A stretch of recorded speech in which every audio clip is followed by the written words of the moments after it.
Baik, bismillahirrahmanirrahim. Assalamualaikum warahmatullahi wabarakatuh. Alhamdulillah bertemu lagi di kajian Ustadz Agung Cahyadi Menjawab yang tentunya diselenggarakan oleh DEKI, Lembaga Amil Zakat Resmi yang mengelola dana zakat, infak, sedekah, dan juga wakaf. Kita lanjut di pertanyaan selanjutnya, Ustadz. Ustadz, berkaitan dengan kurban rendang ya, atau kemasan kaleng, Ustadz, yang intinya kurbannya sapi terus dikemas. Kemudian pengkurban kalau tidak salah dianjurkan makan daging hewan kurbannya, Ustadz. Afdolnya makan pada hari, apakah afdolnya makan pada hari tasyrik ya? Lalu bagaimana dengan kurban dengan kemasan kaleng tersebut yang memungkinkan proses pengalengannya lebih dari hari tasyrik? Baik, bismillahirrahmanirrahim. Jadi untuk memanfaatkan daging kurban itu Allah katakan begini. Suratnya 22 ayat 36 ya. Allah mengatakan fa idza wajabat junubuha fakulu minha wa at'imu. Kalau hewan yang sudah telah jatuh mati, makan kamu kurban dan sebagian-bagian untuk makan. Hadisnya Nabi mengatakan begini. Kulu wa at'imu wa tahiru. Makan kalian, sebagian berikan dan buat makanan, daging, dan sebagian simpan. Jadi artinya apa? Yang korban memang dibolehkan untuk memilih, bahkan berhak, yang paling berhak memilih. Maka ada pengkorban titip kepada lembaga ini, nanti saya minta sampelnya, harus pastikan dikasihkan. Karena paling berhak memilih. Cuman boleh nggak ngambil juga, silakan untuk manfaat orang banyak, nggak apa-apa. Nah, dan boleh sebagian disimpan. Memang ada hadis sahih ya, Ali bercerita dalam khutbahnya, Nabi melarang kita untuk menyimpan darurat sampai lebih 3 hari. Kata Ali. Kemudian tapi hadis itu direvisi, bukan direvisi, dihapus hukumnya. Aisyah mengatakan itu larangan itu ketika saat itu umat Islam di Mekah pada masa kelaparan. Setelah itu Nabi mengatakan bebas idahar boleh. Sehingga sekarang kalau kurban, hari kurban itu kalau di kota-kota besar khususnya ya rata-rata over. Sehingga kadang-kadang ada seorang dapat bisa lebih 2 kilo, 3 kilo banyak. Karena nah itu kan manfaatnya bisa maka boleh sebagian dikalengkan. Untuk dibagikan mungkin daerah yang sama di Saudi Arabia itu kalau itu sudah berlebihan, nggak mungkin habis dia, bisa jutaan kalau karena sama jamaah haji juga mereka juga ada kewajiban juga hajinya menyeberang, ada korban juga, maka rata dikalengkan.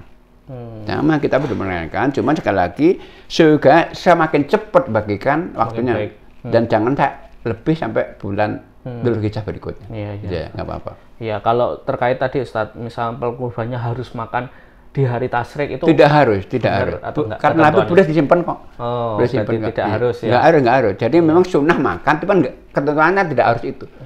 Jadi intinya waktu penyembelihannya di waktunya, waktu penyembelihannya tanggal 10 sampai tanggal 13, 4 hari. 4 hari ya. Tentang pemanfaatannya besok lusa nggak apa-apa. Oke. Jawab ya. Terus masalah tadi yang terkait pengkurbannya ini harus melihat, sudah kita jawab ya. Jawab. Sama harus makan tidak harus juga. Video selanjutnya yang itu merupakan sunnah ya, Ustaz. Iya, sunnah. Melihat hewan yang dikurbankan itu disembelih gitu ya. Karena kalau mungkin di sisi lain dia ada tidak tega melihat hewan atau mungkin malah madorot nanti malah madorot, akhirnya nggak perlu melihat hewan kurban yang dia kurban itu untuk disembelih. Oke, mudah-mudahan menjawab. Nah, ini juga di sini kita dari DEKI ada kurban ya, berupa sapi yang kita rupakan berupa rendang dan juga kornet, yang ini insya Allah kebermanfaatannya sangat luas.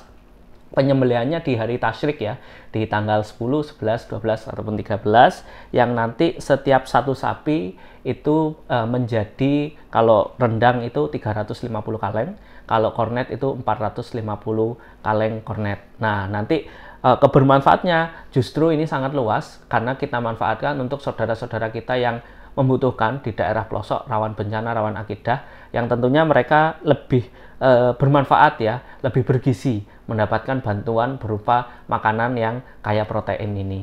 Nah, artinya dari kurban kita bisa memberikan manfaatnya bahkan di luar bulan Zulhijjah ya Ustaz ya. Boleh. Ya, mudah-mudahan menjawab dan bermanfaat. Monggo bagi yang pengen kurban sapi, terus kita pesankan berupa kornet ataupun rendang, bisa hubungi kami. Dan nanti pengkurban juga kita berikan hak pengkurbannya, kornet ataupun rendang yang dipesan. Hubungi aja di 0813 8500 2300. Oke, mudah-mudahan dan pemanfaatannya kurban itu bisa untuk 3. Pertama pengkurbannya, kedua adalah untuk sedekah, berarti orang-orang yang kekurangan. Ketika untuk hadiah. Orang kaya termasuk orang kafir boleh. Orang kafir tapi yang nggak benci ke Islam ya.